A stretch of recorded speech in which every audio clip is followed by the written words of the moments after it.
Ninth Wonder is one of the GOATs. Like, he's one of my favorite producers. Ninth Wonder was one of the early producers that I started studying back in high school. If you don't know who Ninth Wonder is as a music producer, you've been sleeping under a rock and you need to go do some research. Ninth Wonder has produced for some of my favorite rappers: Jay-Z, Little Brother, Sky Zoo, Kendrick Lamar. There's a slew of people that he's produced for, and his style and what he creates shows why he should be producing for those artists. I'm gonna give you 3 things that you can do in your beats, kind of give them that Ninth Wonder feel, or to have that Ninth Wonder vibe. This isn't a video about recreating the Ninth Wonder wheel. This is more so just things that Ninth Wonder showed me that could help you. So yeah, let's get into the video. Music producers, what's up, and welcome back to another video. It's me, They Call Me Heat. If this is your first time watching any of my videos today, I'm a music producer of over 15 years, and on my channel right here, I show producers how to make some of the best boom bap,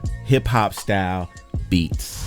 There's so many things that I could like point out about Ninth Wonder that like I can say really helped me. The things that really helped mold my style and my sound and understand how to sample, how to lay down drum patterns. Ninth Wonder was able to show me those things. Ninth Wonder's drum patterns were very distinctive, somewhat basic sometimes, but it's all about keeping it simple. You don't need to like go crazy and have all these things going on in your drums to make the beat sound good. And that's what Ninth Wonder was good at. He was and still is good at keeping a very simple drum pattern, but making sure that it has that bounce and that feel that your beats need. Think about Ninth Wonder in the way that he chopped his samples. The drums complemented the sample. The drums followed more so what the sample was doing versus trying to do your own drum pattern.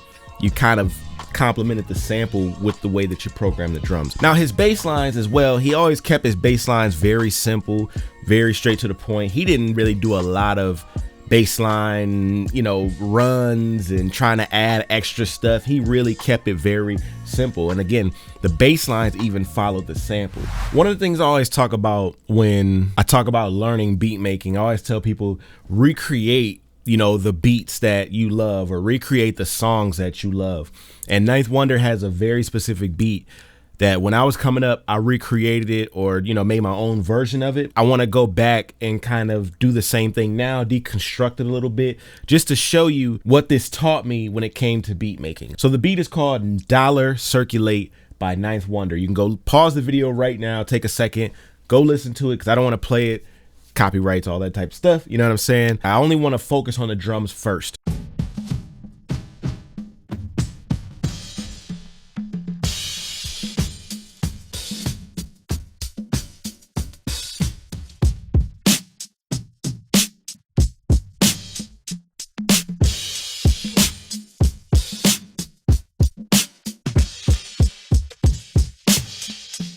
That vibe is so crazy, and just the way that the bounce of the drums are, it's nuts. And this was early, I think 2006, I want to say. So this was around FL Studio 4-ish, 5-ish kind of time when this beat was like out, or became available to the world. We were limited back then, so imagine what he was doing back then with FL Studio compared to what we're doing now with FL Studio. If you went back and listened to the instrumental and you heard the sample is by Billy Paul, the way that he chopped it is so crazy. So I do have the chops that you were hearing in the song if you listen to it, and this is kind of like the pattern that he was playing with.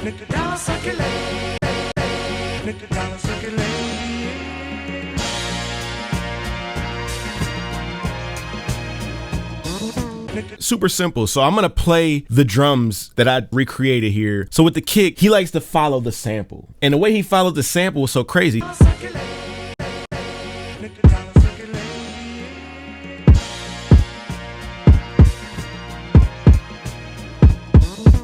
Not perfect because I'm trying to play it out instead of it being actually laid down. I like how the drums follow the sample versus him trying to recreate a brand new groove. He followed the groove from the chops that he created. Now he has 2 different parts of the kick pattern. So he had like that intro part, then there was like another part which kind of repeats throughout the beat, and I laid that part down too, but for the sake of time, I'm not really gonna play that just yet. I kind of want to finish going through the drums. So he had a snare after that, which kind of had a little bit of swing, and what I noticed with the snare is that it's a little bit early, and I could be wrong. He may not have moved it early. Maybe it was the way that the drums had a certain amount of swing to them, or the hi-hats had a certain amount of swing to them, but the snare sounded kind of early. So I brought the snares, notched them forward. I actually brought them behind the actual like bar here. So you see that it's a little bit early right here versus being right on point. I can't turn it into words. You just have to kind of listen to it. So when you have the hi-hat in, maybe you'll be able to hear a little bit more.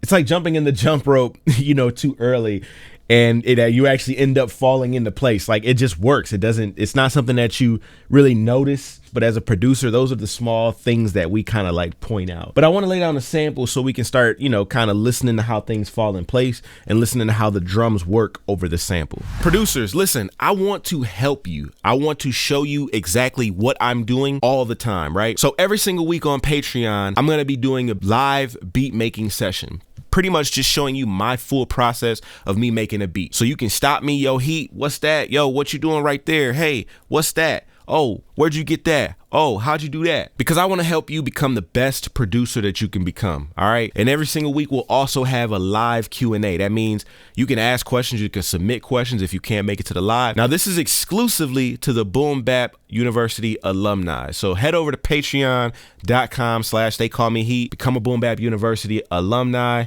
and let me help you take your production to the next level. Let's get back to the video. So we'll start with the intro that he had first.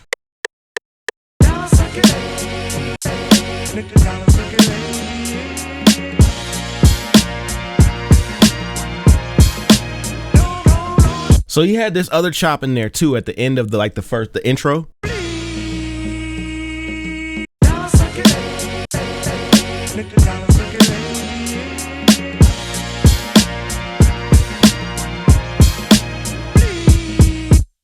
So now that we have the intro part, that like beginning section that he had at first, now he actually did a different type of chopping for the next half. Start this loop right here.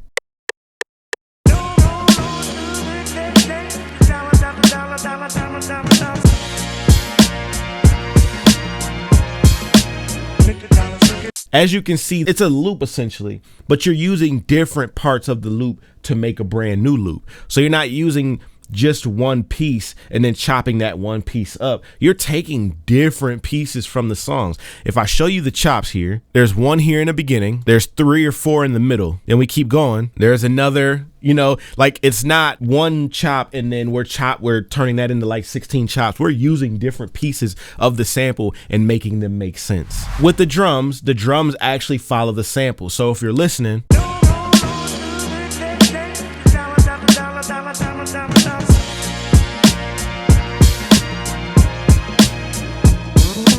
the kick hits a certain way, the snare hits a certain way, and when the snare hits, it hits on a specific point in the sample.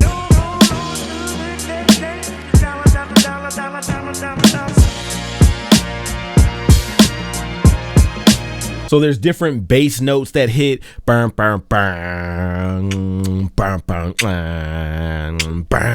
The drums follow the actual sample. The sample kept the groove, or he kept the groove of the sample and then threw drums over top of that same groove. So that's just another way that you could chop your samples and create your drum groove. Me personally, I like to create my groove first. I like to make the sample fall into the groove of my drums. Whereas with this right here, Ninth was able to follow the groove of the sample and make it boom bap, make it hip hop. So they consider the Billy Paul Let the Dollar Circulate song a disco song. I like disco samples. I like them. I've chopped some disco samples on the channel here before, and I like the way that you can follow the groove of the disco sample by slowing it down. And then in here as well, this is a case where, you know, you would take the bass line from the actual sample. This isn't a song where you're gonna try to recreate your own bass line. You could essentially, but the bass that's in here, it stands out so well that you don't need to create anything new.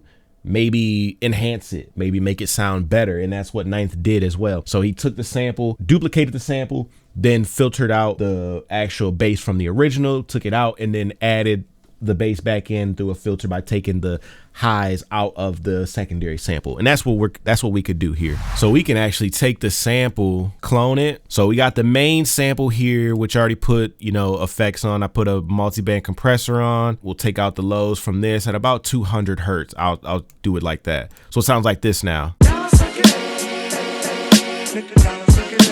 So you don't even hear any of the actual like bass in there. So now when we add the secondary one in, and we're gonna put an EQ on that, and we're gonna go like this. We're gonna make sure that it's strong. We're gonna make sure it's tight, and then we're gonna cut all the way. I'd say let's start at 400 hertz. Probably gonna end up bringing it down, but just to make sure that we keep some of those artifacts in there, I'm gonna mute the main one.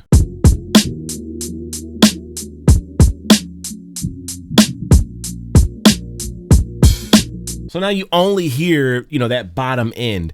You can put, compression on it to bring out the bass. Whatever DAW you're using, you can use the native plugin in there. Just use the multi-band compressor, bring some of that bass out.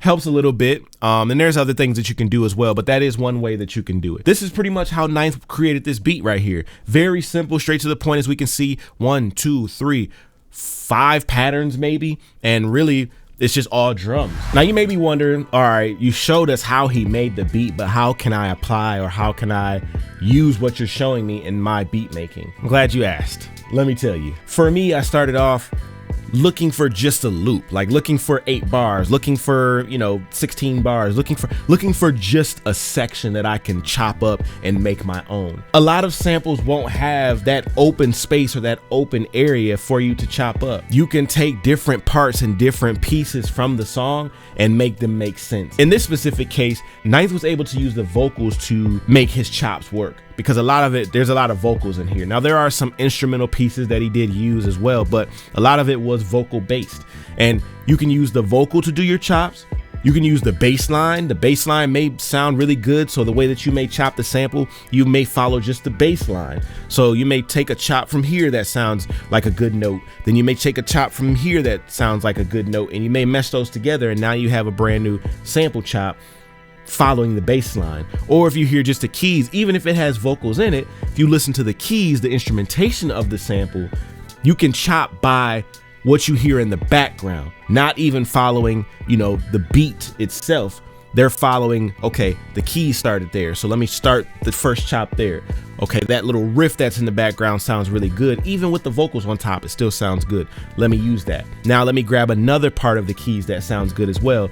Even with vocals, or even with whatever's there, they're using the instrumentation aspect versus trying to just find one full loop and hope that there's some openness there for you to chop up. When it comes to sampling, there's no limits. Everyone wants to find that one perfect loop with nothing going on, or a lot going on, but with like no vocals or something like that. And a lot of the times that just doesn't happen. You'll miss out on a lot of dope samples by trying to capture one full loop versus just, all right, I got about 8 chops in here, 8 different spots that I can do. So yeah, thank you for watching, y'all. I appreciate it. If you like what you heard today and you want the sounds that were used in today's video, head over to patreon.com/TheycallmeHeat. Pick up these sounds today. Get these every week, every single week. Every video I drop, I give the sounds that I use, as well as the MIDI file too, so that you can kind of follow along to what I am doing. All right, I'm gonna get up out of here, y'all, and until next time, I hope I inspire somebody to go create. Keep cooking that boom bap. Peace.